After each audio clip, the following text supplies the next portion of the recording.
L'histoire fascinante du milliardaire nigérian Femi Otedola, un homme qui a connu les sommets de la richesse et les abîmes de la ruine. En 2009, il est devenu le deuxième Nigérian à figurer dans le classement Forbes, juste après Aliko Dangote. Mais seulement 6 mois après cette consécration, il a tout perdu, se retrouvant au bord de la faillite et envisageant même de mettre fin à ses jours, tant la chute était brutale et inattendue.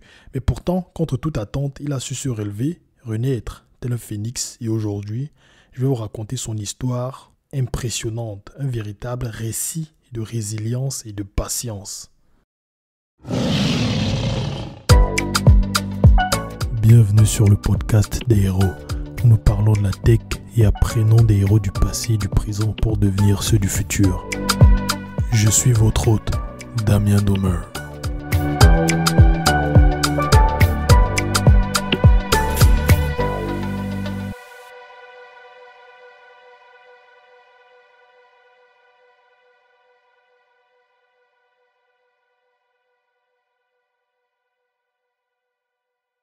En regardant les statistiques de ce podcast, je me rends compte que plus de 80% de mes auditeurs sur Apple Podcast, Spotify et d'autres plateformes écoutent plus d'un épisode, mais malgré ça, ils ne s'abonnent pas. Et ils ne laissent pas d'étoiles sur Spotify non plus. En fait, ces épisodes prennent énormément de temps à faire, en passant par la recherche, la lecture et le montage des épisodes. Et ils sont 100% gratuits, donc s'il vous plaît, n'hésitez pas à vous abonner. Et si vous aimez, s'il vous plaît, laissez une note de 5 étoiles ou un petit pouce bleu ou un like ou je sais pas, ça dépend de la plateforme sur laquelle vous m'écoutez en ce moment.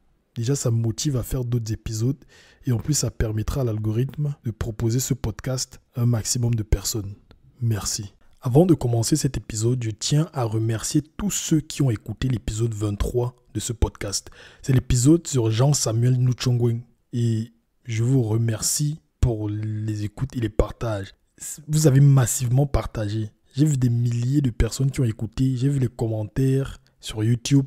Moi qui étais frileux à l'idée de mettre le podcast sur YouTube, je mettais des épisodes par-ci, par-là. Mais heureusement que Google a fermé Google Podcast et ça m'a obligé de rediriger le flux de mes épisodes vers YouTube. Et je me rends compte qu'en fait, il a fallu que je sois sur YouTube pour toucher massivement l'audience africaine. Et aussi, Spotify n'est pas accepté dans plusieurs pays en Afrique. Et c'est dommage. Bref, je vous remercie. Vous avez été nombreux à partager. Je vois des milliers de vues, des milliers d'écoutes. Et ça fait vraiment, vraiment plaisir. J'espère que les épisodes que je fais dans ce podcast vont inspirer quelqu'un quelque part, un jeune en Afrique ou même en Europe ou n'importe où. Ceux qui écoutent ce podcast. J'espère que les leçons qu'on tire de ces épisodes vont aider, vont inspirer et vont faire en sorte que les gens aient envie d'impacter positivement le monde. C'est la raison pour laquelle je fais ce podcast. Et je fais aussi ce podcast pour ceux qui sont dans une période de leur vie difficile. Parce que ce podcast a commencé parce que j'étais dans une période difficile. Je me sentais down, vous voyez. Et je me suis dit, vu que je lis beaucoup les biographies, je me suis dit autant mieux se focus sur les parties, sur l'ascension de ces personnes qui ont réussi et aussi se focus aussi sur leurs difficultés. Et donc, j'espère que ceux qui ont des difficultés vont aussi écouter ça, être motivés et voir que on peut surmonter tellement de choses. Il suffit d'être résilient comme tous ceux qui sont dans ce podcast, résilient comme Femi Otedola qu'on va voir aujourd'hui. Encore merci. Et si vous n'avez pas écouté l'épisode dont je parle là, c'est l'épisode 23 du podcast comme j'ai dit. J'ai mis le lien dans la description. J'espère que vous allez écouter et que vous allez apprécier. Et deuxièmement, j'aimerais aussi préciser que cet épisode-ci n'est pas tiré d'un livre, d'une biographie, contrairement aux autres épisodes, contrairement à la plupart des épisodes de ce podcast. Je n'ai malheureusement pas trouvé de biographie de Femi Otedola, comme bon nombre de personnes ayant réussi sur le continent africain. C'est vraiment dommage. Quand ils réussissent, la plupart ne documentent pas leur ascension et c'est vraiment dommage. Faudrait je sais pas, si je tombe sur quelqu'un de très riche, je vais lui demander de documenter. Je vais demander ça à toutes les personnes qui viennent d'Afrique, qui sont très riches que je vais rencontrer dans ma vie. Et il n'y en a pas beaucoup que j'ai rencontrés pour le moment, mais j'espère que je vais en rencontrer beaucoup dans le futur. Bref, ce que j'ai fait, c'est que j'ai rassemblé plusieurs récits, il y a eu des interviews et des articles qui ont été écrits à propos de lui. Et du coup, j'ai rassemblé plusieurs sources pour faire cet épisode. Et maintenant que j'y pense, le seul autre épisode de ce podcast que j'ai fait sans livre, c'est l'épisode sur le start-upper camerounais Ismaël Zoetoum. Son histoire aussi est très inspirante. C'est l'épisode 17 de ce podcast. Vous allez sûrement l'adorer, je vous assure. C'est l'histoire d'un jeune garçon qui vendait l'eau glacée dans sa jeunesse et le poisson fumé au marché de Mangui, un marché populaire au Cameroun, qui a créé sa start-up iDispo en France et celle-ci faisait des centaines de millions de francs CFA en chiffre d'affaires. Puis elle a chuté et il a tout perdu en l'espace de 10 ans. Et dans l'épisode, je vous partage les leçons qu'on tire de son parcours, les leçons qu'il transmet. Il a eu la bienveillance et il a eu la gentillesse de documenter son parcours et les leçons. Et je vous parle de ça dans l'épisode. Il y a plein de gens qui m'ont dit que ça les a inspirés. Allez lire. Et aussi, je profite pour vous dire que je l'ai rencontré, lui. Je l'ai rencontré et on s'est vu et il a beaucoup apprécié l'épisode même. Il m'a même dit qu'il y a des trucs qu'il a appris en écoutant l'épisode parce que je rajoute des trucs que moi-même j'apprends dans d'autres livres, dans d'autres biographies, dans les épisodes que je fais. Du coup, lui-même, il dit merde. Et il y a des trucs qu'il avait même oubliés, et des trucs sur lesquels je passe et je repasse dans l'épisode. Je vous invite à l'écouter.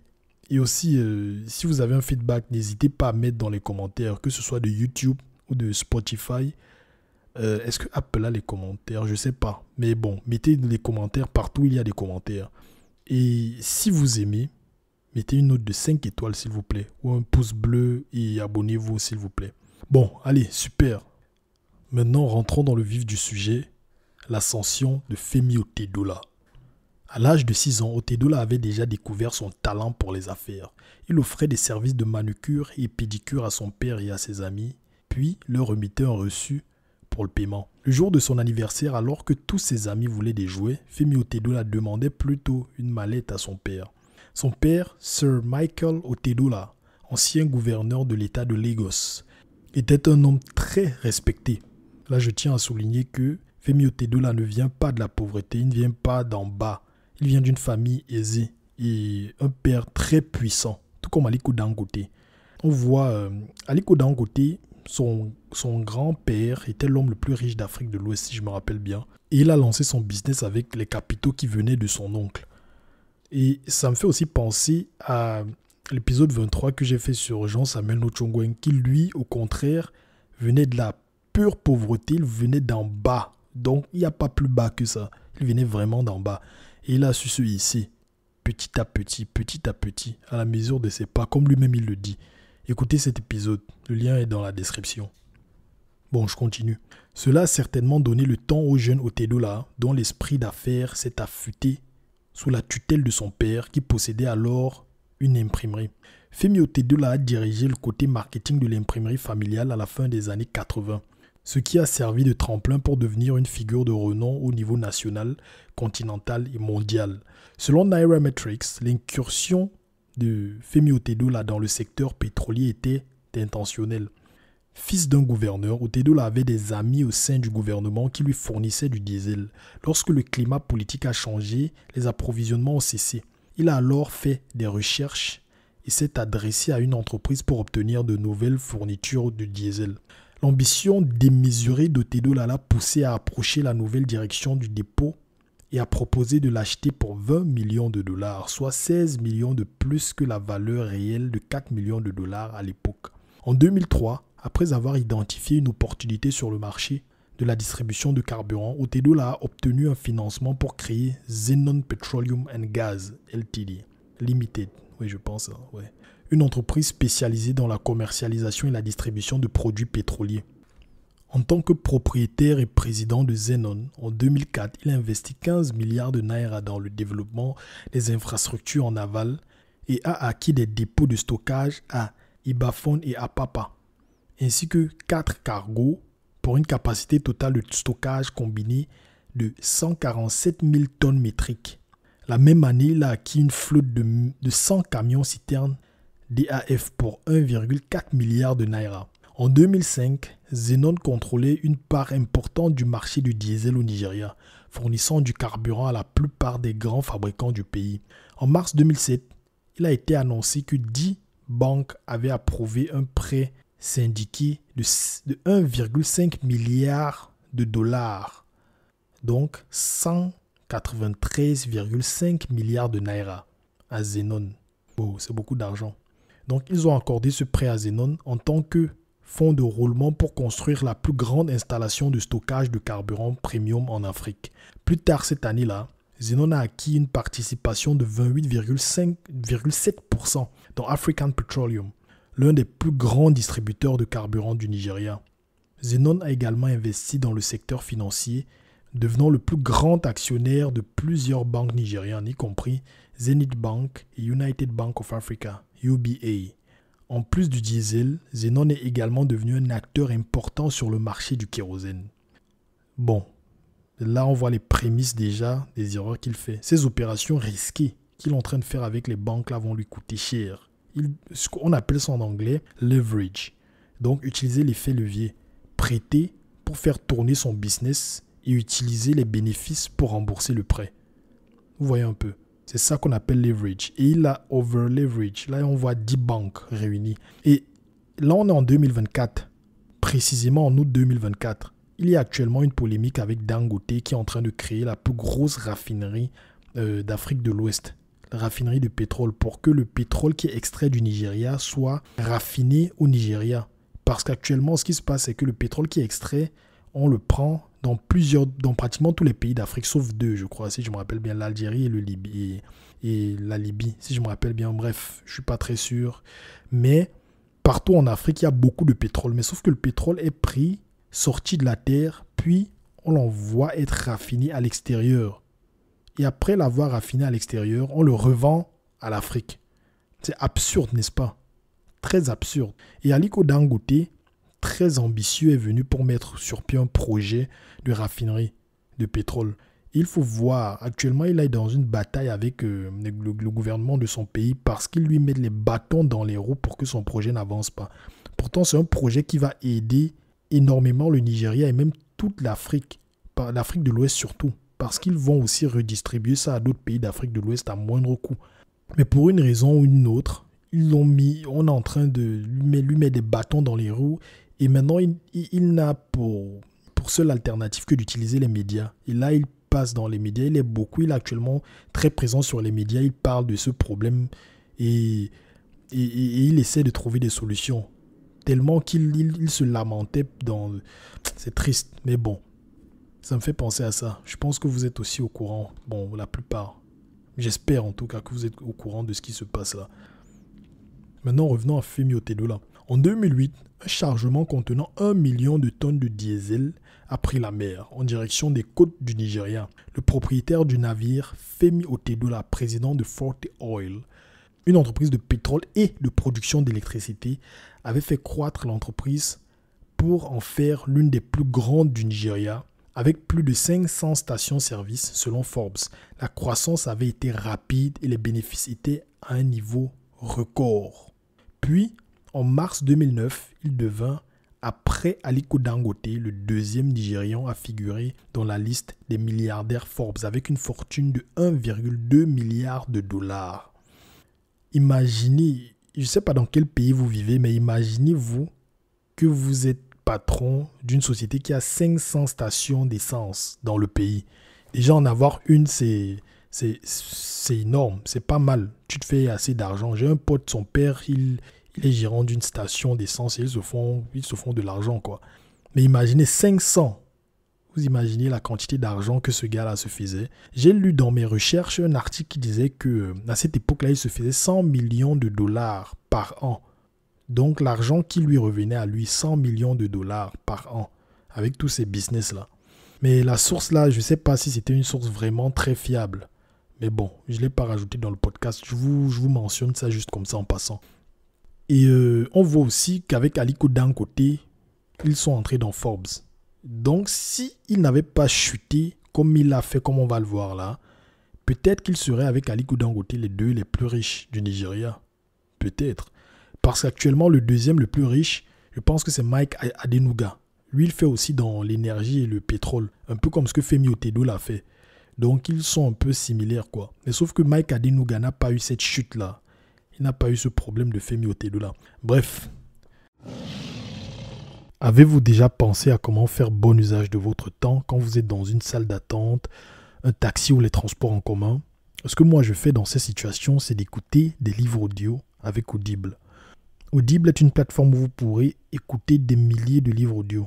Si vous utilisez mon lien doomer.me/audible, donc doumer.me/audible, vous pourrez écouter gratuitement, oui gratuitement, l'un des livres que je couvre dans ce podcast, ou tout autre livre de votre choix. Si bien sûr c'est la première fois que vous vous inscrivez sur Audible, le lien se trouve dans la description.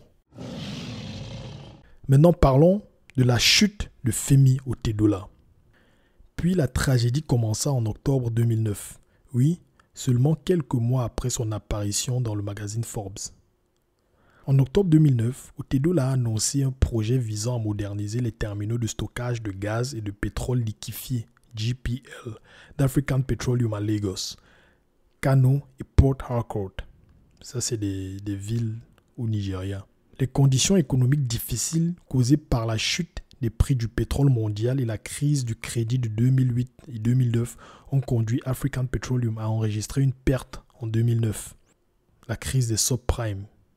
C'était grave, même en Afrique, je me souviens à cette époque-là. Lors d'une interview, il dit ceci de cette époque. J'avais environ 93% du marché de diesel à portée de main. Et tout à coup, les prix du pétrole se sont effondrés. Et j'avais plus d'1 million de tonnes de diesel en mer. Et le prix est passé de $146 à $34. Wow. Ah ouais, c'est beaucoup, hein. Ce n'était que le début de ces problèmes. Le Naira a ensuite été dévalué. Et les intérêts ont commencé à monter en flèche. Lorsque la poussière est retombée, Otedola avait perdu plus de 480 millions de dollars à cause de la chute des prix du pétrole, 258 millions de dollars à cause de la dévaluation du Naira, puis 320 millions de dollars supplémentaires en raison des intérêts accumulés et enfin 160 millions de dollars lorsque les actions ont chuté. Ça c'est un saut dans l'abîme. En l'espace de 6 mois, de quelques mois seulement, tu quittes du roi du monde sur Forbes à ça. Et puis, il dit, je cite, « J'avais 2 options, soit me suicider, soit affronter la tempête. J'ai décidé d'affronter la tempête. Je savais juste que c'était une phase que je devais traverser. Vous voyez, Dieu vous prépare pour des choses encore plus incroyables et, bien sûr, l'expérience est le meilleur enseignant. Alors, j'ai dû apprendre mes leçons. J'ai pris la pilule amère. » Otedola était maintenant endetté à la hauteur de 1,2 milliard de dollars. Il a cherché du réconfort dans la seule chose qu'il avait mis sur la voie de la découverte du pétrole, le destin. Et il dit, je cite, lors d'une interview, « On ne peut pas rivaliser avec le destin. Alors, c'était mon destin de gagner des milliards chaque mois et de perdre des milliards également. Je me suis dit, je n'aurai ni amis ni ennemis, je n'aurai que des concurrents. Après avoir perdu l'argent, quelque chose m'a marqué. C'est que mon père avait toujours été mon modèle dans la vie et la première chose que j'ai dû faire, c'était de protéger son nom. Il avait une règle. L'honnêteté était la meilleure des politiques, donc je devais protéger ce nom et son intégrité. Juste après la crise bancaire mondiale, le gouvernement nigérian a créé la Asset Management Corporation of Nigeria, AMCON, pour racheter les prêts en difficulté. Le prêt d'Otedola a été vendu à l'AMCON par la banque qu'il tenait responsable de ses problèmes. Les banques l'ont abandonné, hein. Les banques lui ont fait... C'est des requins, les banquiers. Des requins. Bref, on va voir dans les leçons. Et lui-même, il dit ceci. L'expérience est le meilleur enseignant. Je n'avais pas une structure adéquate et j'ai aussi blâmé les banques pour ne pas m'avoir conseillé. Tout ce qui les intéressait, c'était les profits. Ils ne se préoccupaient pas de la durabilité de l'entreprise. Ils étaient à courte vue et tout ce qui les intéressait, c'était de me jeter de l'argent. Donc, ils ne m'ont jamais conseillé. C'est ce qu'il dit. Les banques ont dû effacer environ 400 millions de dollars de la dette, laissant Otedola avec un déficit de 800 millions de dollars.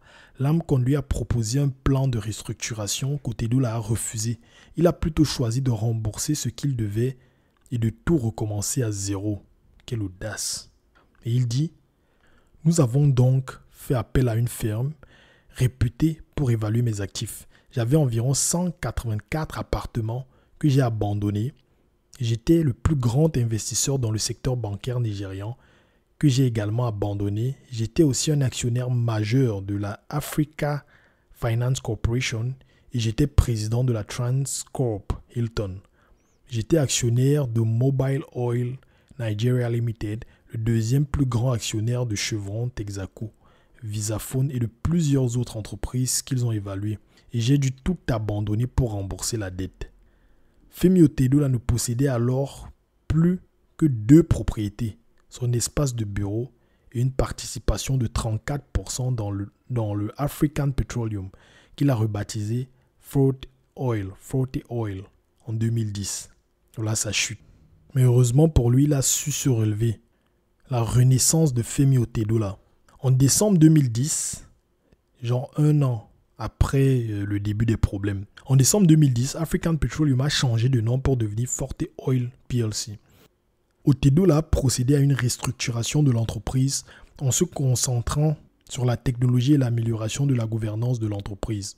Forte Oil est redevenu rentable en 2012. En 2013, dans le cadre de l'effort du gouvernement fédéral pour libéraliser le secteur énergétique en difficulté au Nigeria, Otedola a financé 57% de la filiale de Forte Oil, Amperion Limited, qui a acquis la centrale électrique de Girugu de 414 MW pour 132 millions de dollars. La position financière améliorée de Forte et sa diversification dans la production d'électricité ont entraîné une augmentation de 1321% du cours de son action en 2013. Wow! Ça, c'est des chiffres qu'on voit seulement dans les crypto-monnaies. C'est pas des chiffres, c'est remarquable. Au premier semestre de 2014, le bénéfice avant impôt de l'entreprise a plus que doublé par rapport à l'année précédente, atteignant 4,19 milliards de naira, donc 25,7 millions de dollars. La croissance des revenus pour l'année entière a été de 33%. En novembre 2014, Otedola est revenu dans la liste des milliardaires Forbes. Puis en 2017, il est à nouveau sorti du classement Forbes. Il a fallu attendre plusieurs années pour le revoir apparaître une nouvelle fois. Et cette fois-ci, bien plus riche que jamais. En 2024, avec une fortune estimée à 1,3 milliard de dollars. Et c'est ainsi qu'il est revenu sur Forbes. Je parcourais LinkedIn et j'ai vu le classement Forbes. Je pense que c'était un article de Forbes, je ne me rappelle plus. Mais j'ai vu le classement et j'ai vu l'histoire de Femi Otedola. Je me suis dit, merde, le monsieur s'il sort d'où? Et c'est à partir de là que je me suis mis à chercher. Il y a plusieurs semaines de cela, je cherchais. Et j'ai vu des bribes de son histoire un peu partout et j'ai décidé de faire le podcast avec. Et voilà. L'épisode n'est pas terminé, il y a les leçons apprises. Mais je pense que cet épisode-ci sera assez court.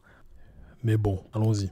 Maintenant, les leçons qu'on peut tirer de son parcours et de ses erreurs. Lorsqu'il a tout perdu, il s'est relevé en vendant plus de 180 appartements et maisons pour rembourser sa dette.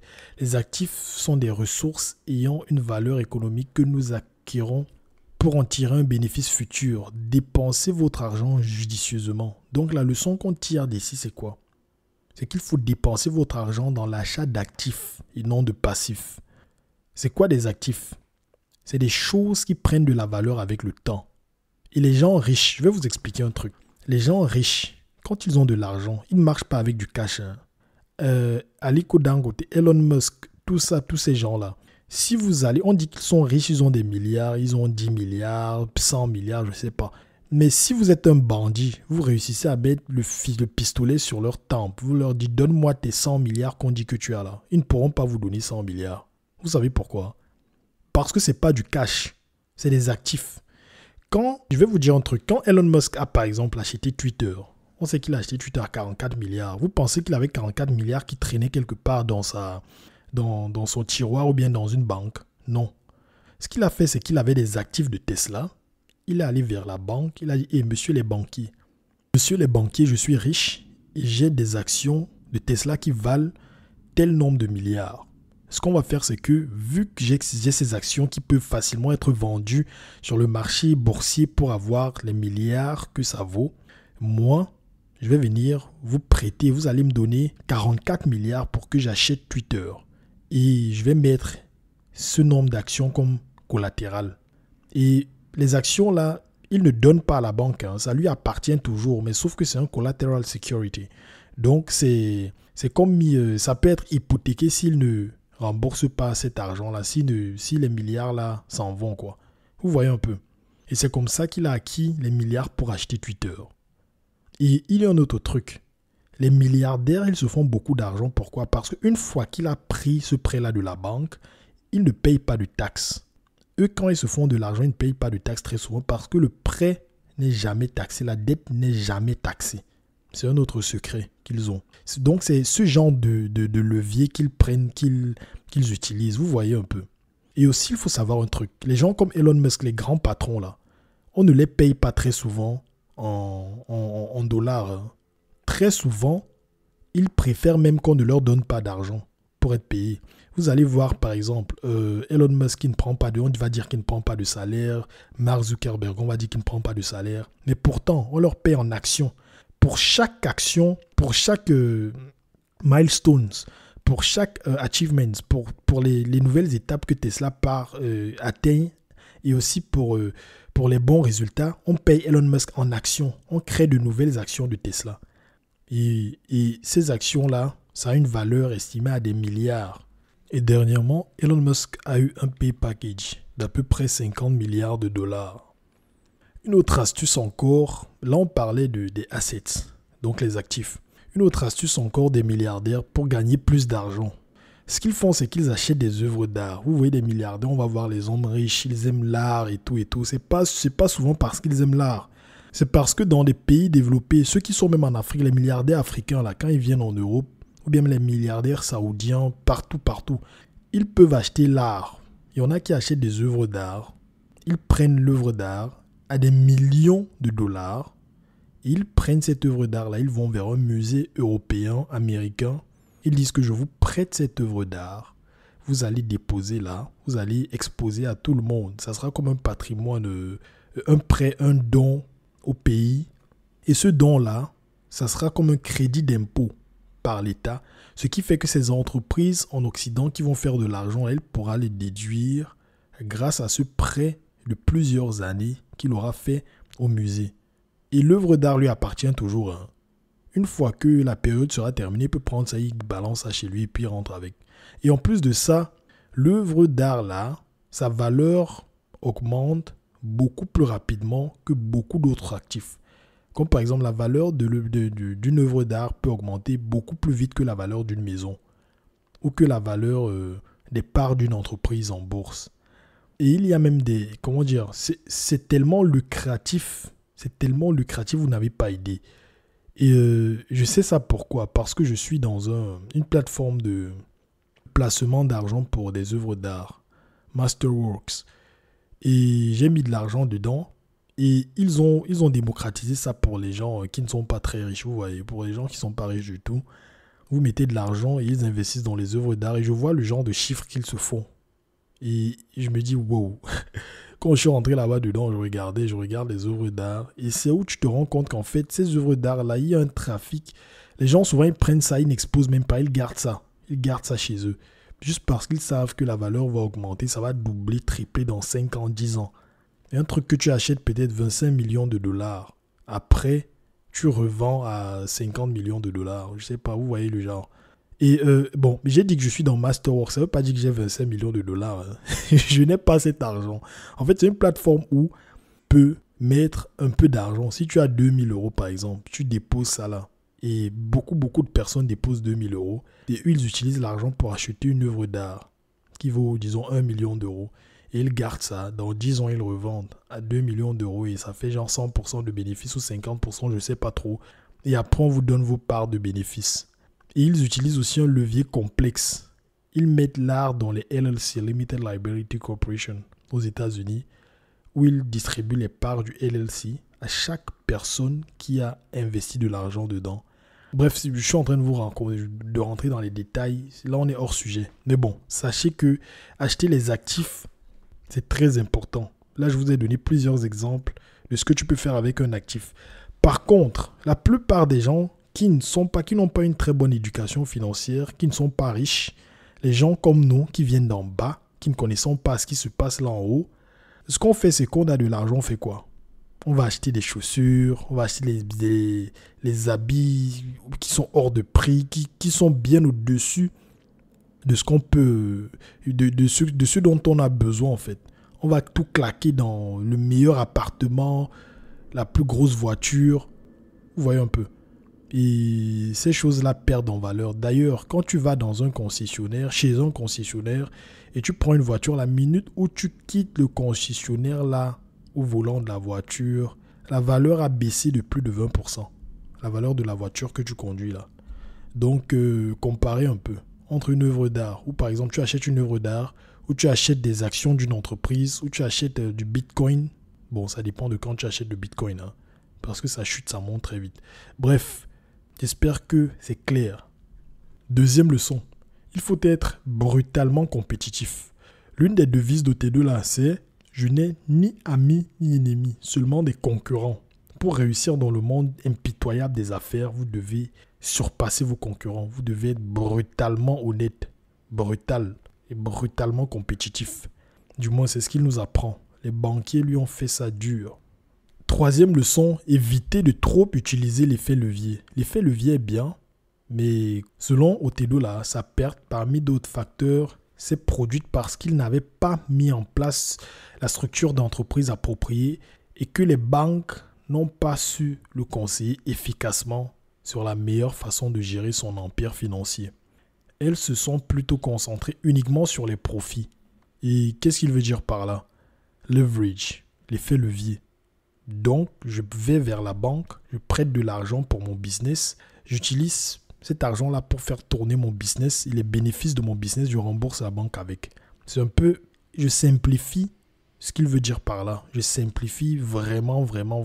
C'est des choses qui sont beaucoup plus complexes parce que c'est des milliards de dollars qui sont en jeu là. Mais là, je simplifie. Mais sauf que en simplifiant, là, je vous explique pour mieux vous expliquer. Et Femi Otedo, là, quand il fait ça, il l'a fait avec 10 banques, comme on a vu. Plusieurs banques.